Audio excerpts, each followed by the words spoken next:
What is going on, everybody? It's the Frost Wing here for a Hell in a Cell review for Sunday, October 25th, 2020. This is the first time in Hell in a Cell history we have 3 Hell in a Cell matches, one being I Quit.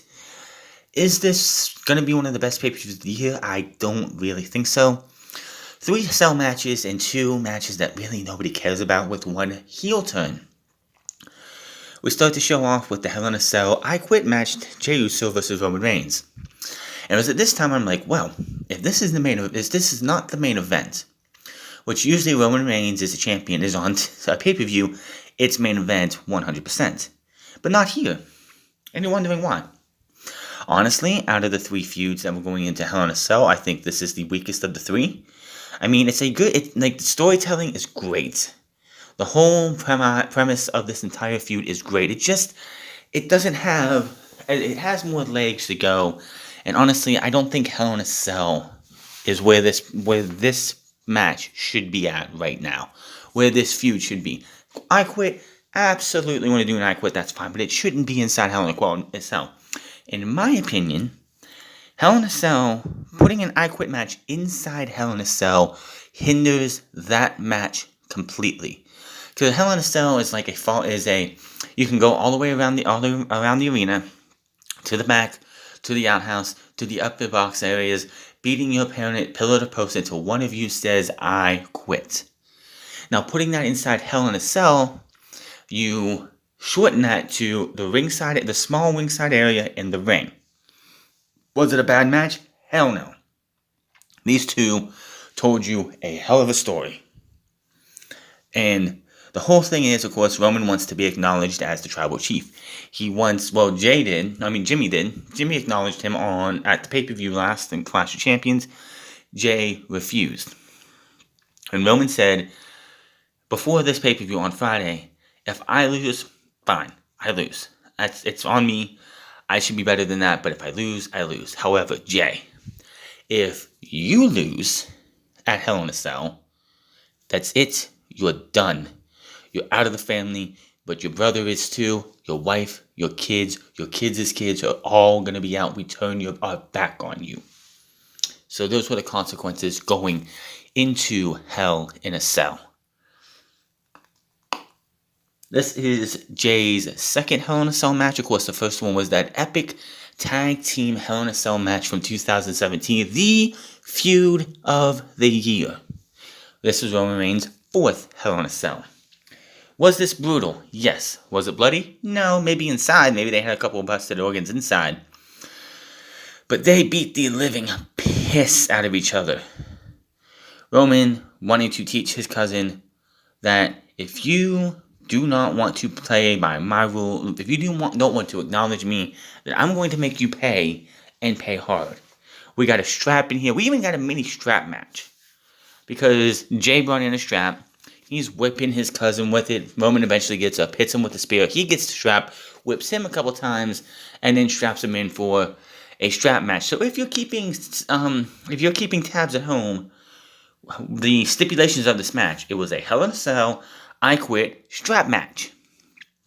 Somebody in the WWE 2K community is like, come on, that was my idea. Yes. A Hell in a Cell I Quit match with a strap match mini game in between. So eventually Roman gets the upper hand, upper hand, and he beats the hell out of his cousin.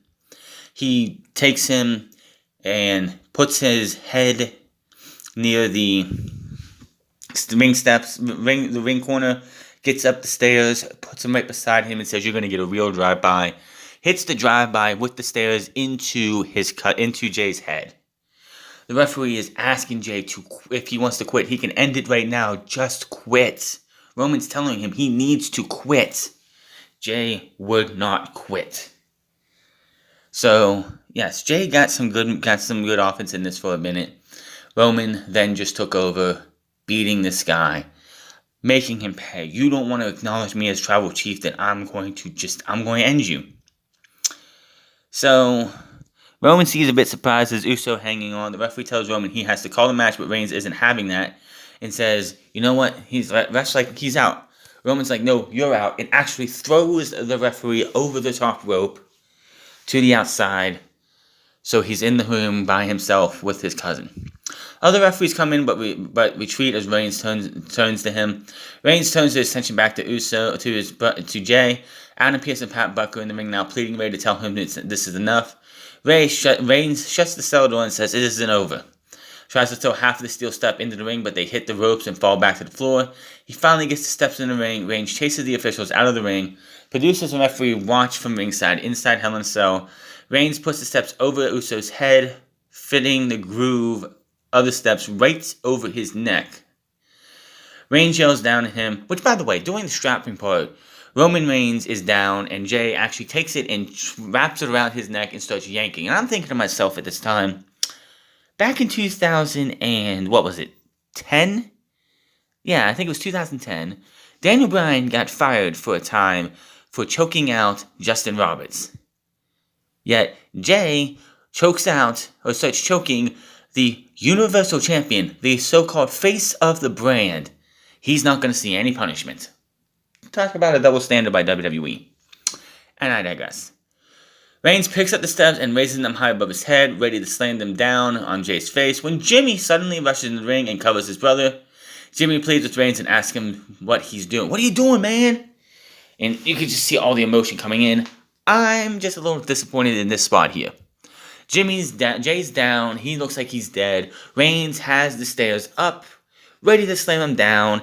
He's standing above Jay, one leg on one side, one leg on the other, with Jay in between. Why couldn't they have Jay? Boom! Dick Kick City, kicking him in the balls, and continuing the match. No, they had Jimmy come down to try and talk some sense into Roman. Jimmy is emotional as Reigns asks Reigns what he's thinking, telling him that whatever he's going through, they can work on together. Jimmy tells Reigns that this is Josh laying here, using, of course, his brother's real name. Jimmy tells Reigns that they got him, he always have. That is not the answer. Reigns is emotional, trying to hold back tears while sitting on the mat next to his cousin.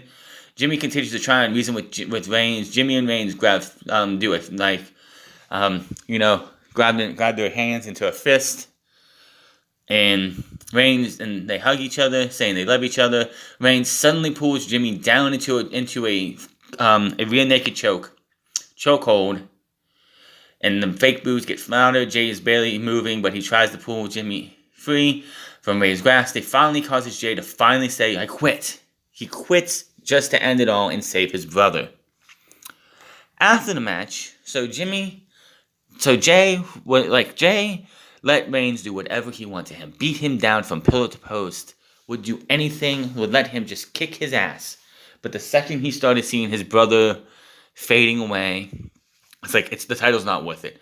Blood comes first. That title doesn't mean as much as my brother. After the bell rings, Roman finally breaks the hold. The music hits and stands tall now with a serious look on his face, no longer emotional. The boos get louder as the cell is raised back up. Heyman enters the ring with the Universal title. Jimmy checks on Jay. Both are now sitting up on the mat, but emotional and angry. There's a really good picture that was circulating on Twitter with Reigns with the title and Jimmy and Jay below him. I don't know how they angled it right, but they looked like they were below him, looking up at Roman. It was a fantastic picture. Reigns marches up to the mat, up to the ramp as Uso stares him down, and we see on the stage Alpha and Sika, the Wild Samoans, Reigns' uncle and father. They hug Reigns as Heyman watches from the side. Reigns gets the title from Heyman and stands between his uncle and father. Raises the title. Well, first he bows and they put a lathe over his neck. And he raises the title. The Usos watch up from the ring while Reigns stares him down to end the segment. Nice little touch there to hold on to the tribal chief thing and making this more of a family affair. Is this over? Not yet. Not by a long shot. The rumors going around is that Jay is going to fall in line. He's going to become Roman's henchman while Jimmy is still recovering. Jimmy's supposed to be back between late November and January, I believe it was. So Jay could be back. Jimmy could be back soon. And I think they should hold off on Jay becoming a soldier for Roman Reigns a little bit longer.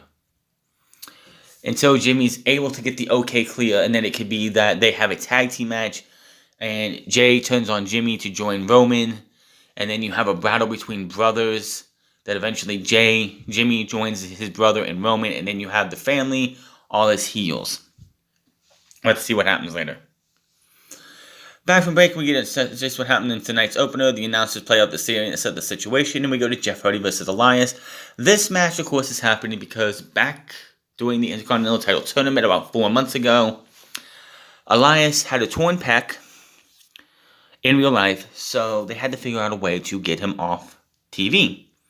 So what did they do is they crashed a car, which that is the cleanest crash car I could ever remember seeing. Making it look like whoever the driver was hit him.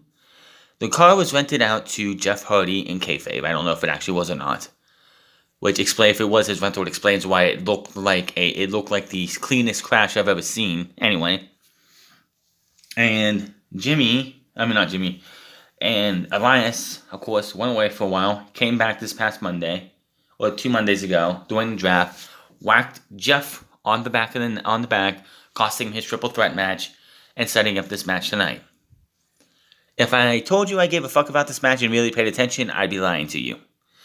The best match Elias has ever had was against Seth Rollins about 2 years ago, when Seth Rollins was the Intercontinental Champion, was doing Monday Night Rollins. That was the hardest time for Seth Rollins, and that was the best match at Money in the Bank those two ever had. It's a damn shame that Seth won by cheating, and they never followed up with it. Elias never got another shot at the title. But Jeff Hardy is getting beat down. Hardy comes down from the top turnbuckle. Elias grabs his guitar while he's crawling on the floor. Hardy takes it and delivers a guitar shot over the back of the head, shattering him while Elias is down. The referee calls for the match. After about a furious Hardy decks Elias again while he's down. Elias starts playing. Music starts playing as Hardy walks off. The referee checks on him, who is face down, shaking in pain. So Hardy loses by DQ. Is this the last we're going to see of this? Hell no. Hell no. These guys are going to be feuding for the rest of the year. Probably going into WrestleMania. I'm just going to call it right there. You know how WWE with this whole pandemic, scamdemic shit's going on, and you having Ray and Dominic versus the Rollins and Murphy storyline that's been going back since May? And the Hurt Business versus Ricochet and them was going on for months, but that finally ended because Ricochet won a match. And now you have the Hurt Business versus Retribution, which I don't give a shit about. WWE doesn't want to end feuds. They had the perfect, ample opportunity to end Rollins versus Mysterio, and they didn't.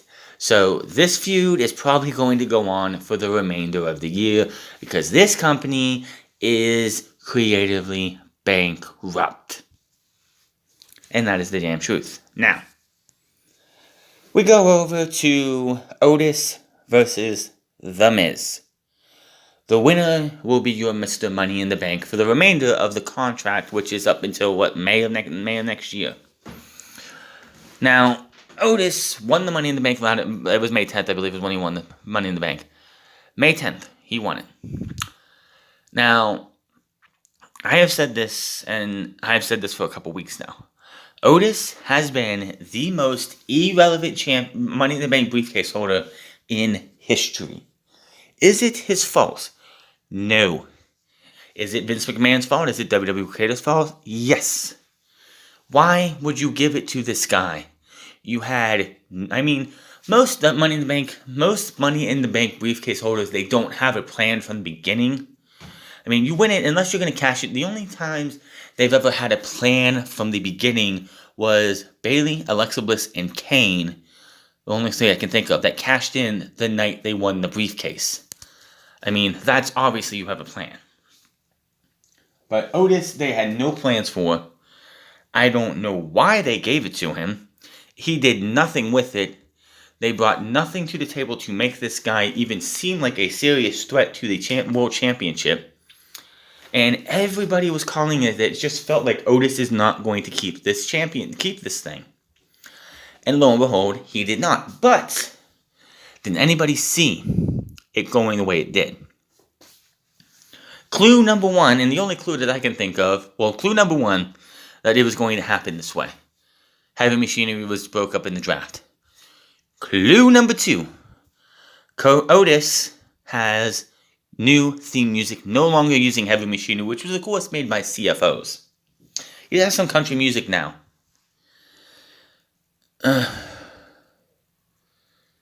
So, they have this match. Did I really pay attention? No. But Otis goes for, he levels him with a clothesline, goes for a 2. Miz kicks out and shoots Otis backwards into the ropes. Morrison was kicked out of this match for, being a piece of shit who's trying to help the Miz win. When all you see is Tucker with the briefcase, whack, to the back of Otis. The look on his face of disdain and hatred. That look you always see when somebody turns on their best friend. Mostly. Especially in this form of fashion. Miz is shocked. Miz goes in. He gets the cover. 1, 2, 3. And Miz is once again Mr. Money in the Bank. I hate to say it. I wish it could have been to somebody else more deserving. Somebody like a Ricochet. Or Cedric Alexander. Or, hell, even Bobby Lashley. But they gave it to The Miz. So, Otis is no longer Mr. Money in the Bank. And quite honestly, it's rightfully so. Otis as Money in the Bank, as Mr. Money in the Bank, just never worked. I mean, yes, maybe him, Mandy Rose, and Tucker disappearing for about a month or two, halfway through him being Mr. Money in the Bank, because probably of COVID, probably played a role in why they had no plans for him, but it just never worked for me.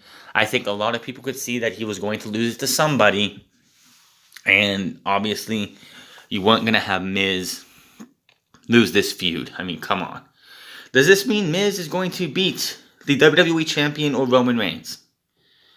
I don't know. Well, he's on Raw. Will he be able to beat Randy Orton or Drew McIntyre?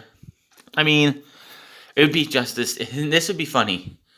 We'll go over, like, if Randy Orton is WWE Champion going out of this show, and if Miz turned, like doing the Hell in a Cell match later on, after it was over, hit Skull Crusher finale 1, 2, 3 on Randy Orton again, that would be hilarious because Miz beat Randy Orton the last time he was Money in the Bank.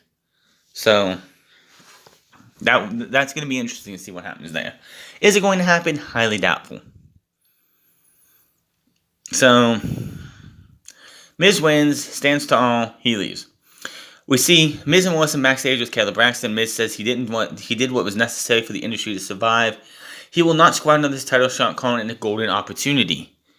I mean, hell, look at Otis over the last month as Mr. Money in the Bank. Hiding it in a lunchbox, hiding it away from Miz and Morrison, playing hide and seek. Law and Otis, come on. WWE had zero faith in Otis as an actual Money in the Bank ladder match winner. Miz puts the WWE Champion and Universal Champion on notice, and Tucker appears and they ask why he turned on Otis. He says they were supposed to be a tag team, but he was the workhorse. He carried the load. Miz and Morrison laugh and step to the side. Tucker says he did everything for team, and Otis never treated him like he mattered. No one ever saw him. It was always he was always an afterthought. He goes on ranting about how he was doing everything, but Otis can't even tie his own shoes without him. Otis attacks Miz and Morrison, knocks them over, and then goes after Tucker. They brawl for a bit, and then Tucker runs away. And that was that. Here's my problem with this. Otis is on SmackDown. Tucker is on Raw. Any comeuppance that Otis is going to be able to get on Tucker is not going to happen until Survivor Series. If they do the 8-man, the 5-man, the 10-man, the 5-on-5 Survivor Series team, and Otis and Tucker are on those other's teams, that's where Otis can get his comeuppance by eliminating Tucker and all that. But other than that, they really don't have anything else for Otis to get after him. So that is that. Then, WWE's big mistake of the night. Bayley and Sasha Banks did not main event this show. And I know that's probably sounding a little pettiest or whatever. And usually I would say the WWE Championship should main event the show over the Universal Champion, because the WWE Championship has way more prestige than that blueberry belt. But Bayley and Sasha Banks, since the pandemic hit, have carried SmackDown by themselves. When Roman Reigns went home to take care of his kids, took his ball and went home for months, Bayley and Sasha Banks gave you a reason to tune into SmackDown. Yes, I know the Fiend and Alexa Bliss thing started picking up around the time that Roman Reigns came back, but for at least 4 months, those two put SmackDown and Raw, for the most part, when they were the tag team champions, on their back, and helped keep WWE going through this entire era we're in right now, the empty arena era. And the thanks they get for their big match for the Women's Championship on pay-per-view is middle of the card. You know these two felt slighted. You know these two felt disrespected because they went out there and stole the fucking show. They went out there and showed you that, oh, you don't want to give us the main event. We're going to go show you why we should have been the fucking main event. Vince McMahon, time and time again, has disrespected these two women every fucking turn of the way. From start, stop to this feud, to having that bogus fucking Women's Championship match 2-3 weeks ago on SmackDown, on the season premiere or on the draft night, whichever night it was, to having these two get a middle of the card pay-per-view slot. That is disrespectful for everything they did for this company over the last 6 months. Was it a great match? Fuck yes. It was the match of the night. No one else can top it.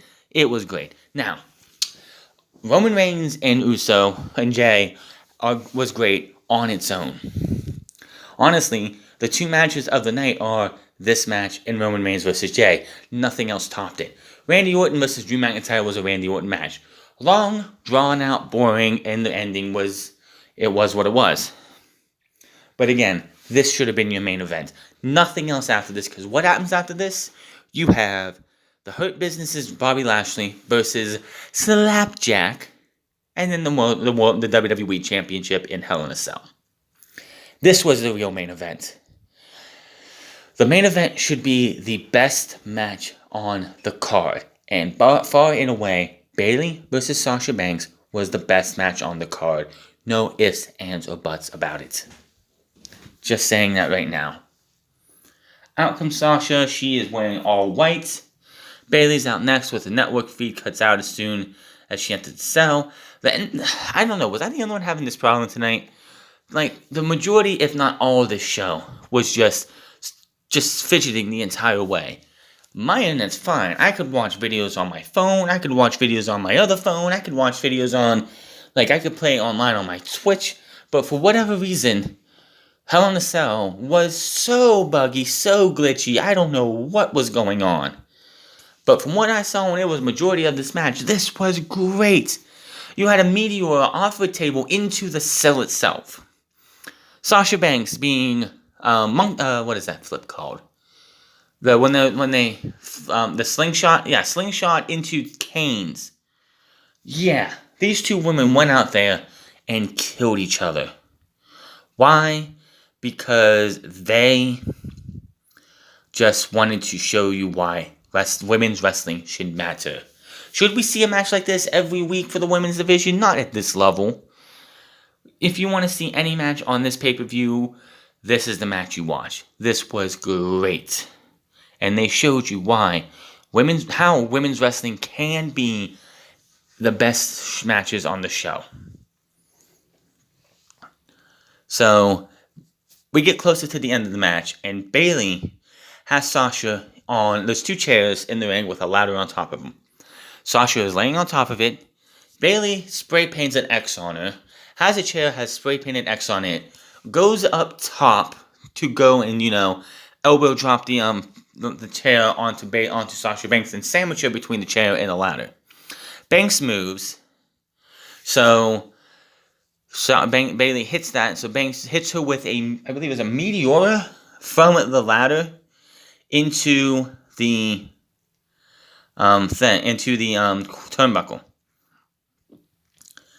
Then she hits a Bayley to belly on the chair, ends up turning into a Banks statement. Oh, I'm sorry, Bayley hit a Bayley to belly on the chair towards the end of the match. Banks ends up turning into a Banks statement in the steel chair wrapped around her head. Bayley tries to hang on, but she finally taps out for the submission win, and Sasha Banks becomes the next Grand Slam champion of the women's division. There's only been 2, and they were in this match tonight.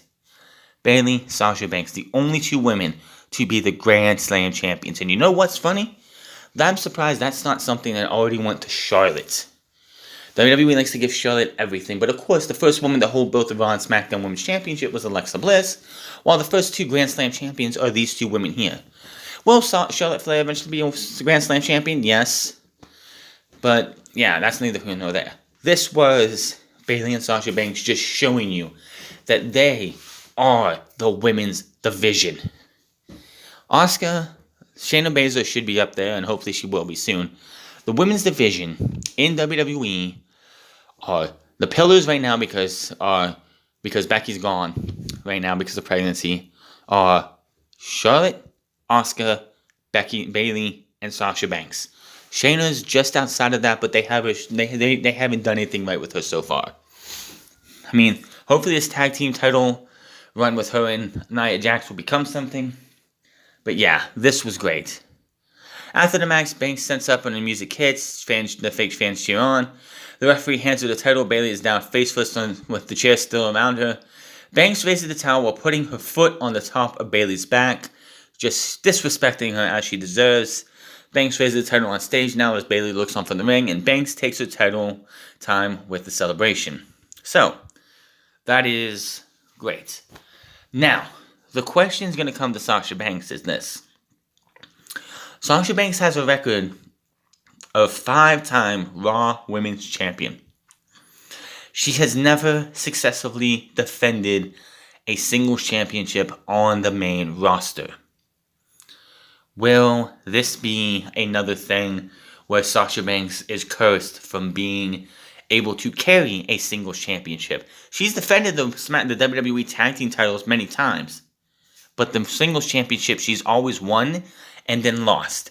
If we have, and this is what's going to scare me the most, if they book the rematch for Friday night, which I can totally see them doing because they'd like to do Hell in a Cell rematches this coming week, I will be scared to see that they give Bayley a 3rd championship reign and say, well, Sasha, we're just going to take that off of you because you're a better chaser than a champion in our book, which is a load of shit.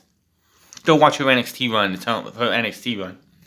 as the NXT Women's Champion, and you tell me she's not a good Women's Champion. So, yeah. It's going to be interesting to see. I am scared for Sasha Banks because WWE likes to do that. So, we go from this match. So, what do you think comes next? We have one more Hell in a Cell match. You figure, we're going to go back-to-back Hell in a Cell. No, of course not. We're not. We go to Bobby Lashley versus Slapjack of Retribution. During the pre-show, Mustafa Ali puts out this promo, just bitching and moaning and complaining again and again and again, and makes a challenge that one of them will take on one of the Hurt Business. Well, the Hurt Business put up Bobby Lashley and the United States Championship against Slapjack. Now, I could see, if we were in a normal setting, and this was a normal... Now, here's the thing. The biggest reason I don't think that the Women's Championship match was on the main event is because there was no real fans here. If they would have put this show on in front of 500 real fans, or at least some kind of fans, or we were back to normal and they had a full house of fans, which still, Bayley and Sasha Banks should have been the main event. But if that would have been, they would have been in the setting that they wanted to be in, and Bayley and Sasha Banks wasn't the main event, they would have been doing an even worse disservice than they did tonight. However, it is what it is. The right result was done, and Bayley and Sasha Banks are not done by a long shot. So, unless something changes on Raw, if they do the SmackDown vs. Raw matches they've done over the last, 4 years, well, 3 years before this, it's going to be Asuka vs. Sasha Banks, champion versus champion. I don't know if WWE wants to continue to do that, but we'll have to wait and see.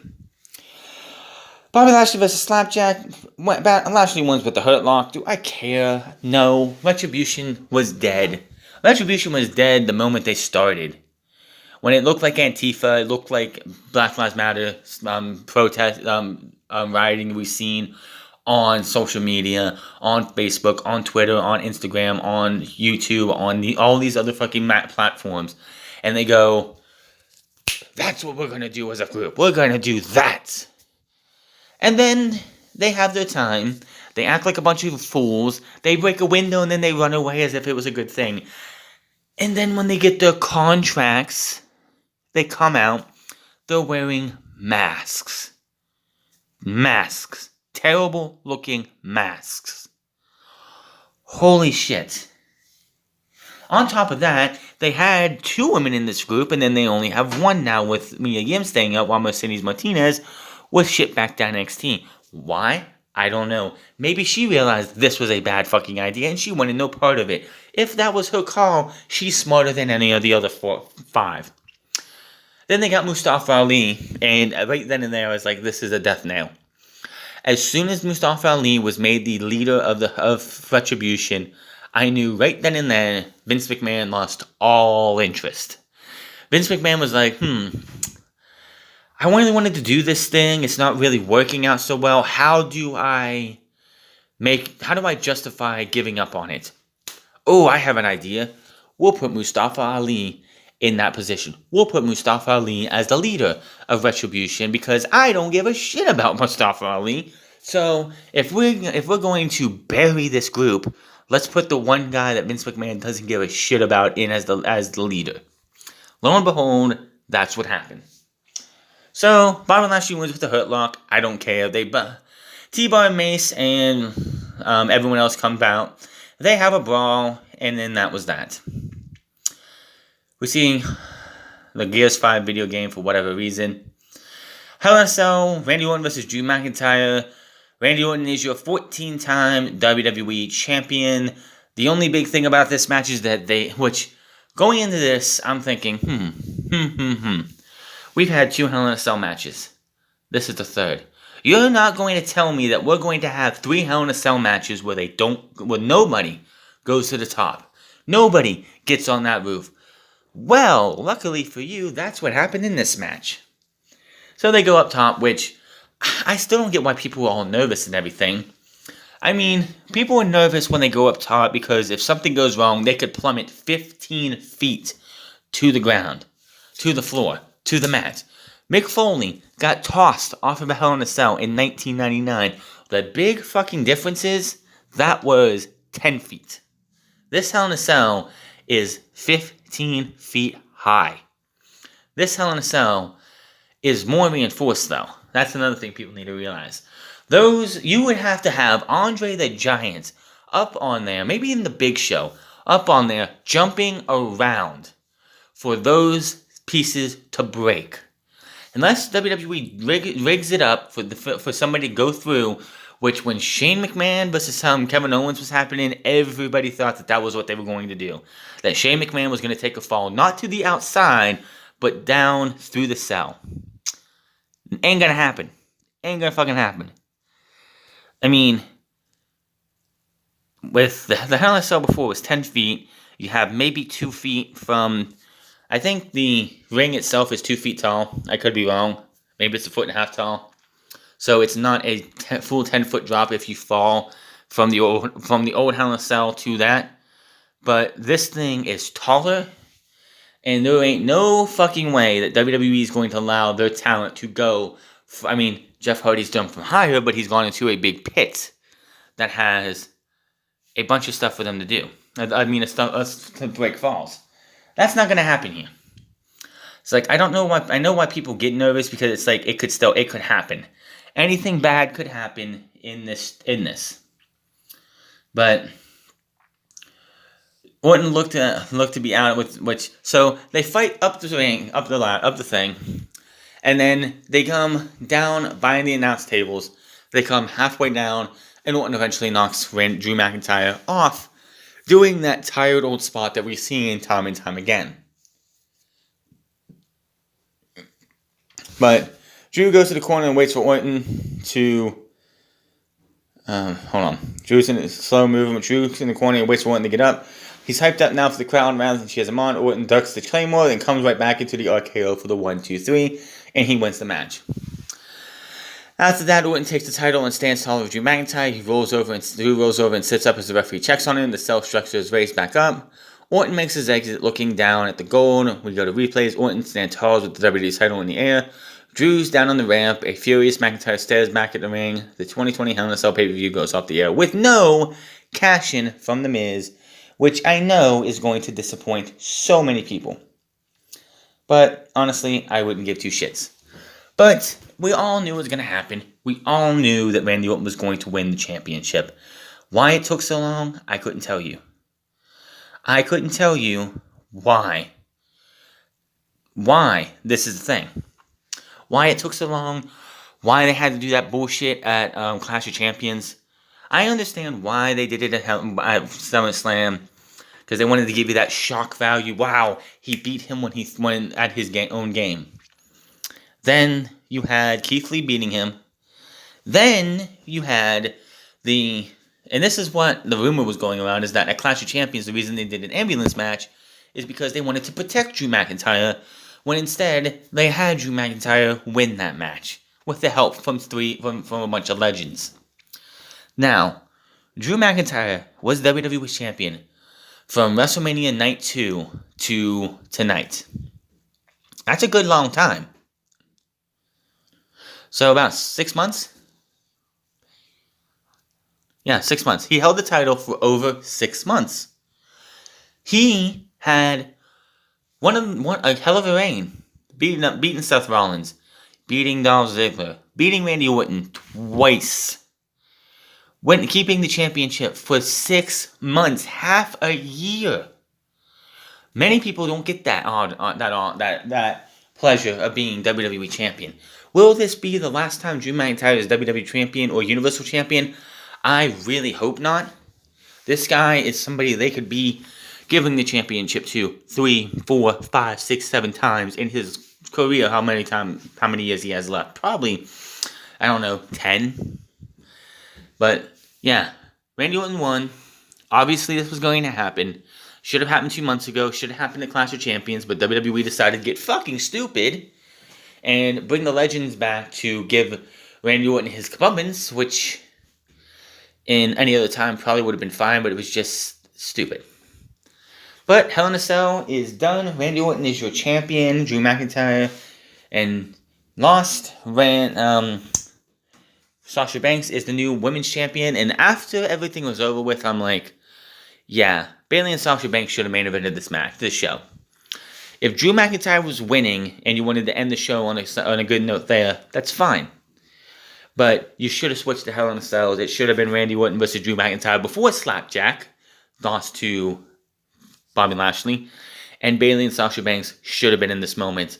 The final thing we should have seen on this night was Sasha Banks winning the Women's Championship and holding that up, celebrating her first SmackDown Women's Championship. But of course, Vince McMahon, just continues to disrespect Bayley and Sasha Banks and take these two for granted.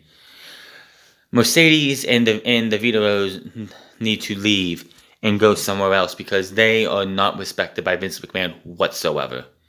Anybody else with as much build as they gave these two women would have put them in the main event, and rightfully so. But that's WWE for you. Vince McMahon does not respect his women's division. We know that. We've always known that. But this is your Hell in a Cell review. Hit that subscribe button, comment down below, like or dislike this video. Find me on Twitter at The France Club, find me on twitch.tv/TheFranceClub, find me on Instagram at The France Club, and I'll see you guys tomorrow for Monday Night Raw. Until then, my name is The France, and I'll see you guys later.